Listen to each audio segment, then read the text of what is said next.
उनको selective targeting करना, suspend कर दें फिर आप उनके घर ले लें, तो ये गलत है। और जो मैं मानती हूँ विपक्ष को सम्मान मिलना चाहिए, वो केंद्र सरकार में बिल्कुल उसकी मंशा नहीं है जी।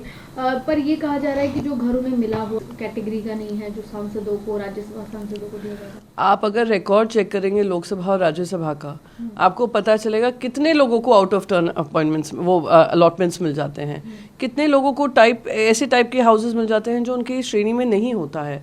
तो एक जन को टारगेट करना, मैं मानती हूँ कहीं ना कहीं ये एक विंडिक्टिव एटीट्यूड दिखा रहा है सत्ताधारी पार्टी का।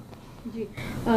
इसके कहते हैं पंजाब सरकार के विधायक कहते हैं हाँ पानी देना, पंजाब के वित्त मंत्री कहते हैं कि हम पानी नहीं देंगे। अगर आपको हरियाणा के हक की बात करनी है तो आम आदमी पार्टी से कहते हैं हरियाणा कार्यालय में आकर बातचीत करें। पानी का जो पानी का मुद्दा है वो काफ़ी सालों से है और ये वादा किया गया था पंजाब की जनता से भी कि उसका हल निकालेंगे।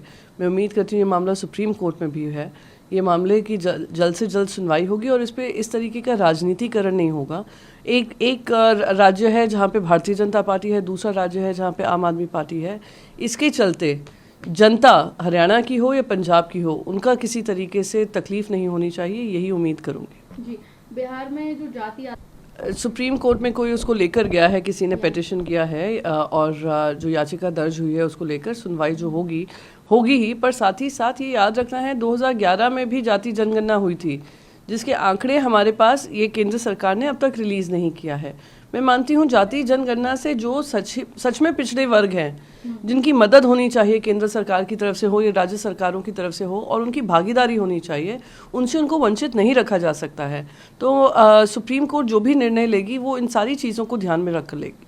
राजस्थान के मंत्री हैं, आने वाले चुनावों में हार रही है। बिल्कुल हारेंगे, क्योंकि जनता भी देख रही है किस तरीके से विपक्ष को वो किसी तरीके की सवाल पूछने का अधिकार ही नहीं दे रहे हैं। विपक्ष की जिम्मेदारी बनती है कि केंद्र सरकार अगर कहीं गलत जा रही है तो उनसे सवाल पूछे और उसकी जवाबदेही तय हो।